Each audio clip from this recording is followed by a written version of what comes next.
Aquaquack est l'un des Pokémon de la première génération qui n'a jamais reçu de traitement de faveur de Game Freak.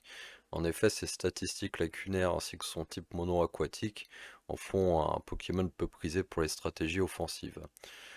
L'une des choses quand même qui va de son côté est son talent glissade qui lui permet d'aller 2 fois plus vite sous la pluie, ce qui le rend quasiment irrattrapable. Avec l'utilisation de l'objet Orbe de Vie, ainsi que l'attaque Machination qui double son attaque spéciale et une terre cristallisation en eau qui re-augmente ses dégâts d'eau de 50%, cela pourrait permettre, si les étoiles s'alignent, à Quaquac d'infliger des attaques respectables. En tout cas s'il arrive à toucher avec l'attaque hydrocanon.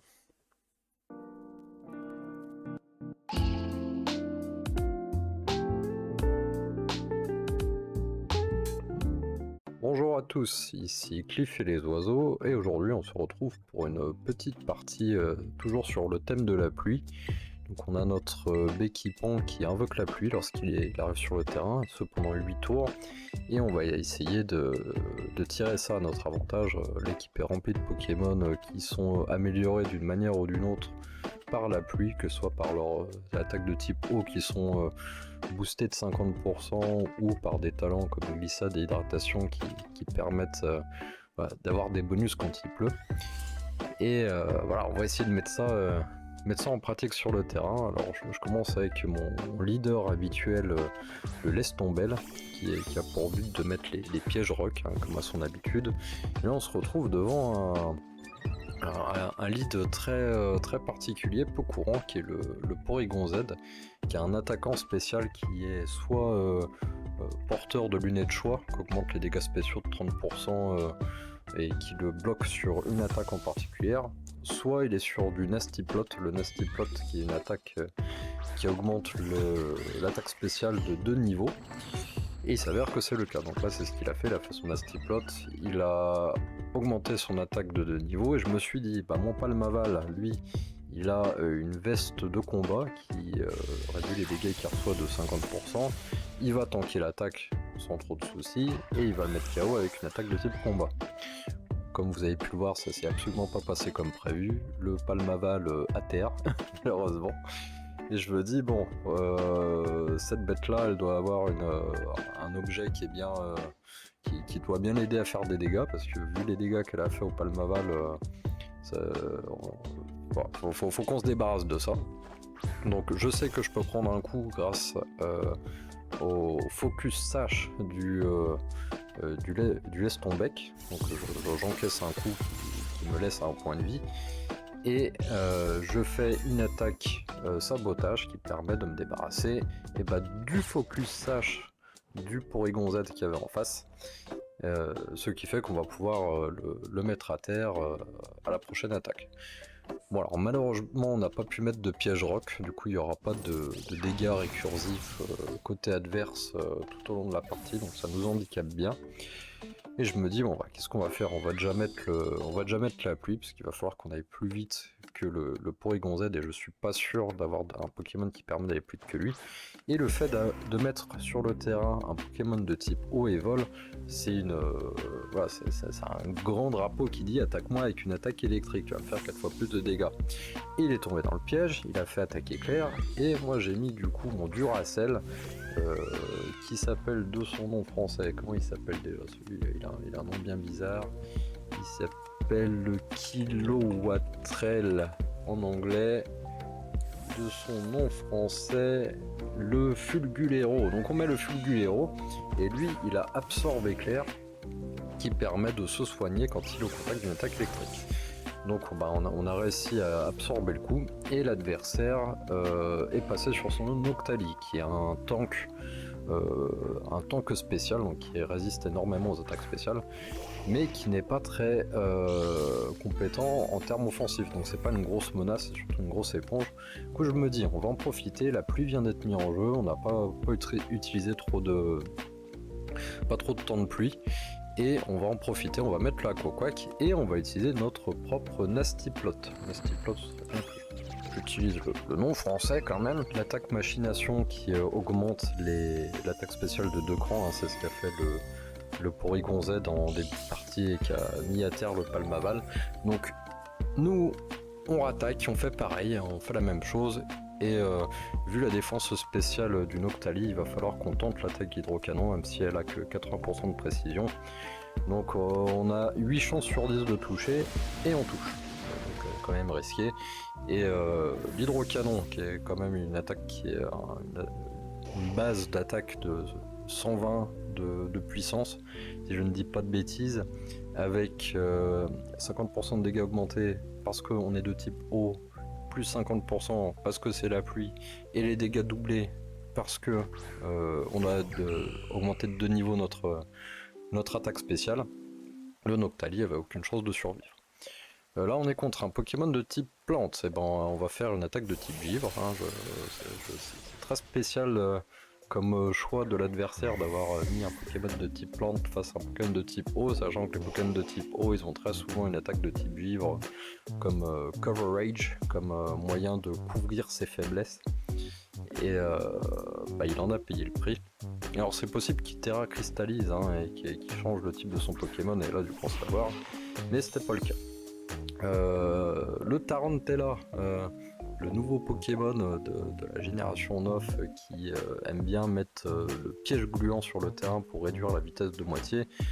Là il essaie simplement de nous faire des dégâts à coup de priorité, mais les statistiques de base de cette petite araignée, malheureusement sont vraiment pas très bonnes, et voilà, même l'attaque Sucker Punch elle nous fait vraiment pas beaucoup de dégâts. L'araignée qui tank plutôt bien quand même. Je me suis dit je vais pas risquer l'hydrocanon, ce serait dommage de rater, on va plutôt faire attaque laser glace. Je pensais peut-être le tuer en un coup, mais c'est vrai que c'est beaucoup plus tanky que ce que j'imaginais.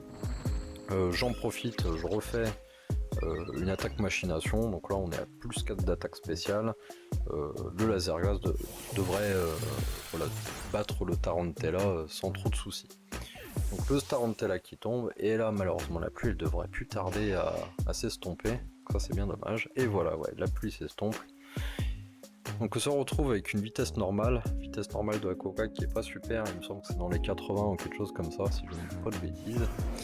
Et on se retrouve contre un Entei. Alors je me dis, oh Entei c'est plutôt pas mal, mais bon, c'est bizarre quand même qu'on nous mette un Pokémon de type feu face à un Pokémon de type eau boosté à 4 niveaux. Je me dis, il doit y avoir un piège. Je vais changer de Pokémon dans le doute, voir un peu ce qui se passe, ça nous permettra de remettre la pluie. Ça, s'il nous attaquait avec une attaque de type feu, ça permettra de réduire les dégâts de type feu de 50%. Et là, on voit vitesse extrême. Ah mince, encore une attaque de priorité, et elle tape plutôt pas mal hein, pour le Entei. On se dit, bon bah il pleut, on a un Béquipant offensif, on va faire attaque hydrocanon, peut-être que ça va permettre de terminer le Entei. Mais pas bête en face, ça switch, ça enlève le Entei, et ça met un Pokémon extrêmement défensif en face, le Dusclope, pour absorber l'hydrocanon. Bon bah c'est dommage.